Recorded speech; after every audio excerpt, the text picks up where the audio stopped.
Bom dia, boa tarde, boa noite. Tudo depende da hora que você estiver assistindo esse vídeo. Pessoal, esse é o primeiro vídeo desse canal. É com alegria que eu venho falar pra vocês isso daqui. É uma ideia que me surgiu há um tempo. E aí eu fiquei naquela, será que eu ponho isso em prática? Será que não? Resolvi colocar em prática, resolvi então abrir esse canal. E o que a gente vai falar aqui? A gente vai falar de casos criminais. É um assunto que eu gosto, é um assunto que eu gosto de falar, que eu gosto de pesquisar sobre. Se você gosta desse tipo de assunto também, esse lugar aqui é para você. Então fica com a gente aqui, acompanha o canal, se inscreve, deixa seu like. Esse primeiro vídeo, compartilha ele com a galera que gosta desse tipo de conteúdo. Vamos então pro primeiro caso desse canal. A gente vai começar então falando de um caso que aconteceu, de certa forma, recentemente, né? Nos Estados Unidos, e a protagonista desse caso, a mãe de uma criança, ela ganhou o nome de a mãe mais odiada dos Estados Unidos.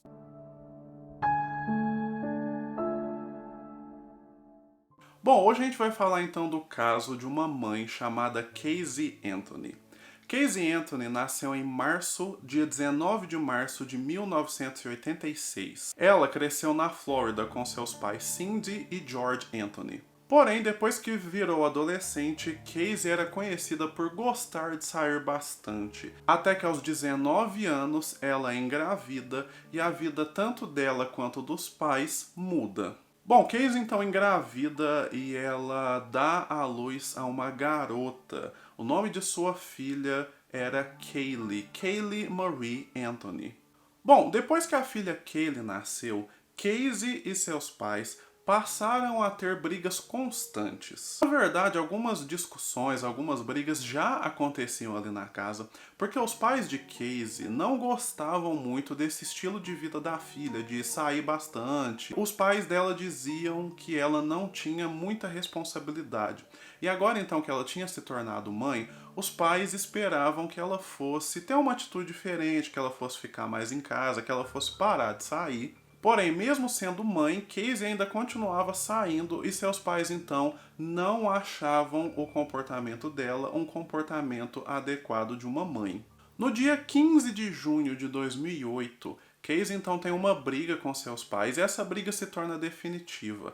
Ela, no final, ela pega a menina Kaylee e decide sair de casa. Casey põe a sua criança, os seus pertences no carro e vai embora. Bom, depois que Casey foi embora, então, ela corta o contato com os pais de certa forma. A mãe e o pai ainda ligam para ela e tal, mas ela não deixa a Kaylee conversar com os avós. E aí quando os avós perguntam da menina, ela só dizia, não, a Kaylee tá bem, ela... Aí a mãe perguntava, posso falar com a menina? E a Casey falava, não, agora não, a Kaylee tá com a babá, mas ela tá bem, tá tudo certo. Os dias foram passando até que um mês depois, julho de 2008, a Cindy recebe uma ligação dizendo que o carro da sua filha Casey tinha sido apreendido. A Cindy e o George então foram até o local para dar uma olhada ali no carro. A Cindy e o George vão, examinam o carro e aí eles percebem...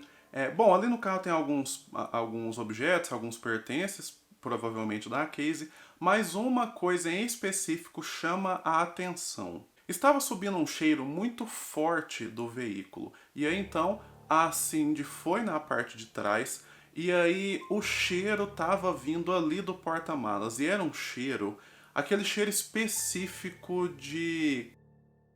Nisso, a Cindy então, bastante preocupada, bastante atordoada, ela vai atrás da filha e exige ver a neta. Cindy finalmente se encontra com a Casey e aí ela fala da situação do carro e aí ela dá um ultimato para a filha, pergunta o que está acontecendo, ela exige que queria ver a neta, que queria falar com a neta, até que nesse momento a Casey diz que a menina Kaylee havia sido sequestrada pela babá e já fazia dias que ela não via a filha. Nesse momento, a avó fica desacreditada da situação e aí ela fala, Casey, mas como você deixou isso acontecer? Como que você não falou nada pra gente? Por que você não falou com a polícia? E aí a Casey diz então que ela não queria causar um alarde, ela não queria causar uma situação ruim, então ela preferiu ficar calada e ela disse que estava resolvendo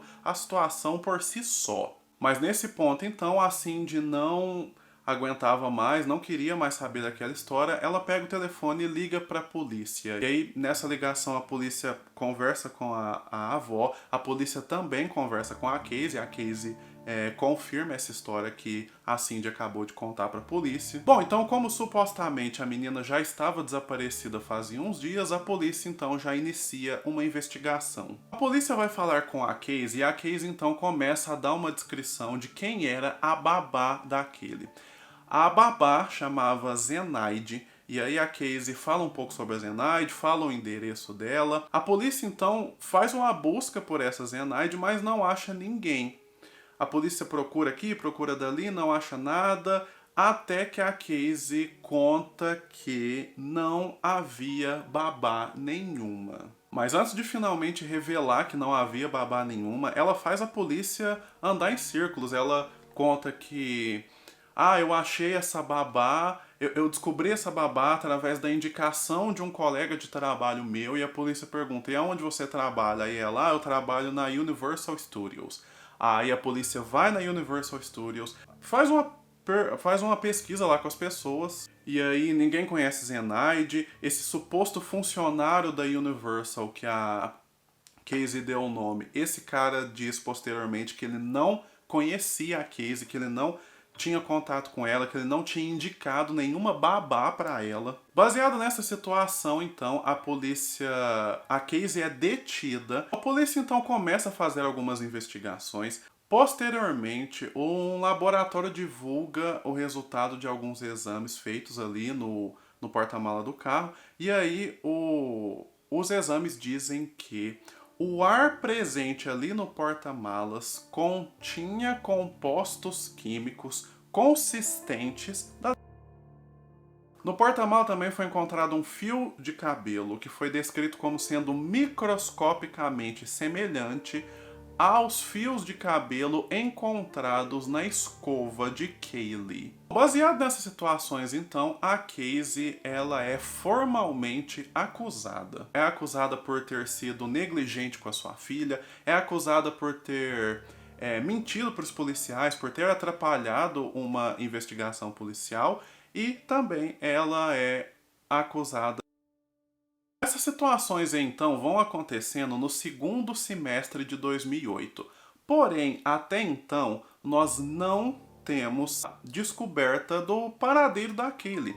A gente ainda não sabe onde a Kaylee está. Até que no dia 11 de dezembro, um trabalhador que estava fazendo uma limpeza ali no local, numa floresta perto da casa da Cindy e do George, encontrou um saco preto e dentro desse saco havia alguns ossos. Os exames comprovaram então que aqueles ossos eram da menina Kaylee. E qual que era a situação do corpo da menina? Na face dela, ela estava com uma fita preta que envolvia a boca, o nariz e o maxilar. E essa fita preta, então, ia até aqui atrás, né? Então a fita ela cobria a parte de trás aqui e vinha até a parte da frente, tampava maxilar, boca e nariz. Bom, porém, devido ao avançado estado de decomposição em que o corpo foi encontrado, isso dificultou muito o trabalho da polícia. Então não foi possível identificar com precisão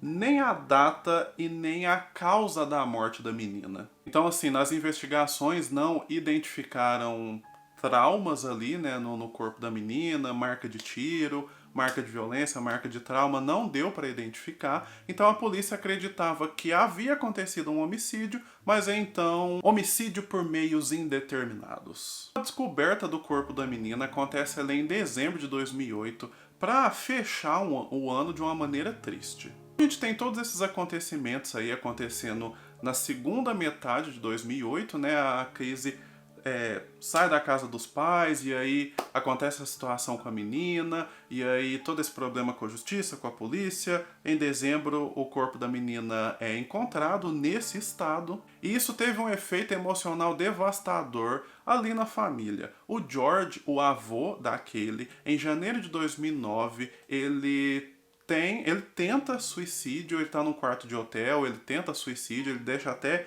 um bilhete escrito. Não teve sucesso em sua tentativa, ele continuou vivo. Bom, a Casey, então, como eu havia dito, ela tinha sido detida. E aí, então, ela foi detida em 2008, os anos foram passando, 2009, 2010, 2011. Maio de 2011, o julgamento da Casey acontece. Nesse período de 2008 até 2011, o caso ele era amplamente divulgado na mídia. E aí a Casey, ela se tornou uma pessoa famosa, né, ali. Então, a cara dela estava estampada em tudo que é lugar. Informações sobre o julgamento eram sempre divulgadas. O caso da Casey chegou a ser comparado com o caso de um atleta famoso que aconteceu lá nos anos 90. O atleta chamava O.J. Simpson. Foi um caso ali que gerou um engajamento tremendo, um dos casos mais populares da história dos Estados Unidos. E aí, então, o caso da Casey foi comparado a esse caso por causa do nível de popularidade que esse caso ganhou. O julgamento começa, né? E aqui então nós temos as informações trazidas pela acusação e pela defesa. Bom, a acusação levanta a situação da Casey ser uma pessoa que gostava bastante de sair, ser uma mãe negligente. A acusação traz alguns fatos intrigantes. Depois que a Casey saiu da casa dos avós, e aí ela disse que a menina Kaylee tinha sido supostamente sequestrada, ela não deixou de sair, de se encontrar com os amigos e de ir para as festas. E aí a acusação então trouxe algumas fotos que foram publicadas em redes sociais da Casey presente em festas na mesma época que a Kaylee estava sumida. E aí, então, isso foi uma informação que causou muito impacto nas pessoas, porque aí as pessoas ficaram se perguntando: isso é a atitude de uma mãe que está com a filha nessa situação? E não só o fato da Casey ter frequentado festas, a Casey fez uma tatuagem nas costas, com a frase em italiano, Bella Vita, que acredito que significa bela vida. Ela fez essa tatuagem, então, na mesma época que a sua filha estava desaparecida. Bom, então, por conta desses fatos, o pessoal ficou muito incomodado, muito intrigado com a Casey, e aí a população como um todo, então, queria muito que ela fosse acusada. A defesa traz uma versão diferente. A defesa conta que, na verdade, a menina Kaylee se afogou na piscina da casa dos avós. O George, para encobrir a situação, ele colocou a menina nesse saco plástico e colocou o corpo dela escondido ali na floresta, né, na mata que ficava perto da casa deles. A defesa apresenta George como sendo um pai abusivo. A defesa conta que George abusava de Casey desde quando ela era uma criança. E aí, por conta de crescer convivendo com esses abusos, a Casey então desenvolveu alguns comportamentos. 2 exemplos desses comportamentos era o fato da Casey mentir bastante e o fato dela sair muito. Então, a defesa diz que a Casey mentia bastante porque era a maneira que ela encontrava de fugir das situações, e ela saía muito também porque era a fuga mental dela. Como ela estava passando por essa situação complicada em relação à sua filha, a maneira que ela sabia de, esfriar a cabeça, de tentar ficar bem, era sair curtindo. Em 5 de julho de 2011, depois de um julgamento que conteve mais de 400 provas apresentadas e diversos depoimentos, um júri de 7 mulheres e 5 homens, em menos de 11 horas, deliberam e eles decidem que Casey não é culpada de homicídio. Bom, e aí, essa notícia caiu como uma bomba no colo das pessoas, porque, como eu havia comentado, estava todo mundo na esperança de que a Casey ia ser acusada.